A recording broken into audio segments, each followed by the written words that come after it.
Okay, so your phone knows exactly where you are right now. Not roughly, not approximately. Exactly. It knows which building you're in, which floor you're on, and if you're standing still or walking. And it figured all of that out without you telling it anything. Here's how. Your phone is simultaneously talking to at least 4 satellites orbiting the Earth at about 20,000 kilometers up. Each satellite is constantly broadcasting a signal that says, essentially, I am here, and it is exactly this time. Your phone receives those signals and measures how long each one took to arrive. Since signals travel at the speed of light, the phone can calculate the distance to each satellite with scary precision. That whole process happens multiple times per second. The satellites themselves have atomic clocks on board that are so accurate they only lose 1 second every 300 million years, and they still have to be corrected for relativity because time actually moves slightly faster in orbit than on the ground, exactly like Einstein predicted. Your GPS works because of satellites, atomic clocks, and the theory of relativity, all running in the background every time you ask your phone for directions to a burger place. Now here's something that happens every time you pull out your wallet. A credit card is basically a piece of plastic that lets you say, "Hey bank, cover this, I'll pay you back." And the bank says fine, but if you don't, I'm charging you interest, and possibly your dignity. When you tap or swipe, your card sends your card number plus encrypted chip data to the store's payment system. The store asks your bank if you're good for the amount. The bank checks and either says yes, send it through, or no, decline. Shame them publicly. That transaction happens in about 2 seconds and involves your bank, the store's bank, and a payment network like Visa or MasterCard, all talking to each other in real time. At the end of the month, your bank sends a bill for everything borrowed. Pay it all back, no problem. Don't, and you pay interest, which is essentially a tax for not being on time that compounds the longer you wait. Some cards give you rewards, like cashback or airline miles. Sounds great until you forget to pay, and the interest you owe is 3 times the value of the reward you earned. Credit cards are magical rectangles that buy things now and make you pay later. Use them right, and they work for you.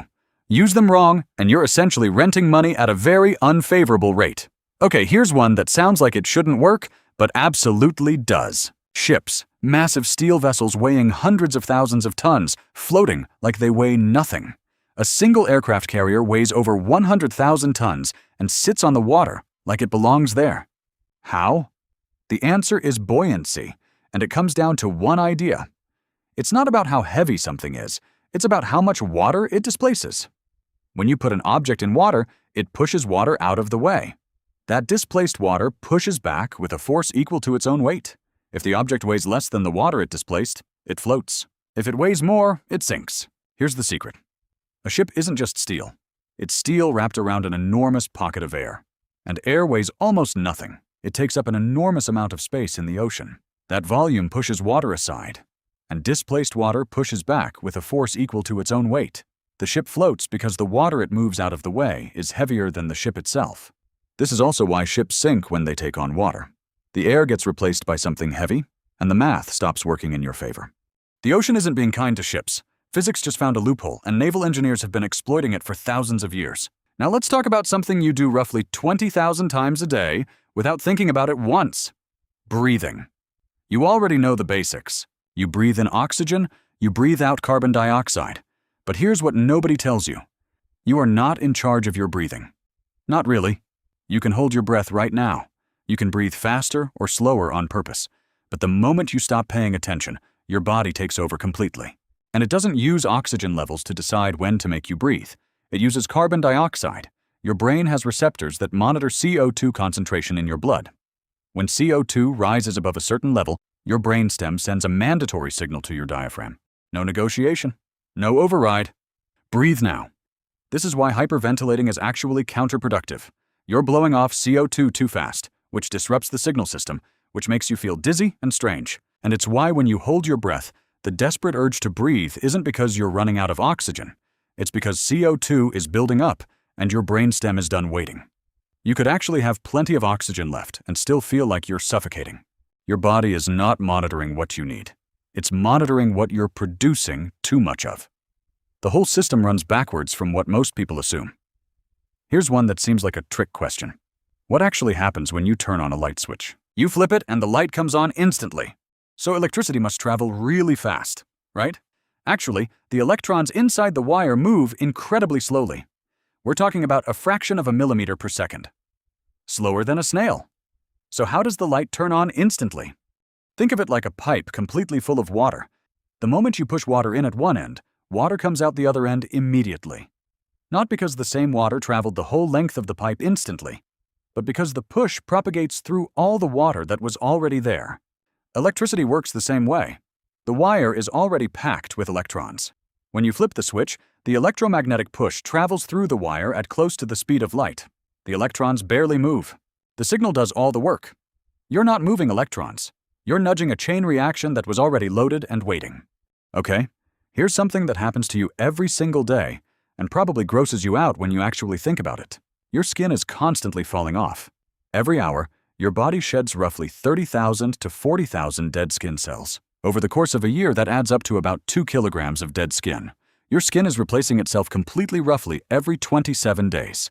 The outer layer you're in right now, the one touching your clothes and the air, is entirely made of dead cells. Living cells form at the base of the skin, get pushed upward over several weeks as new cells form beneath them.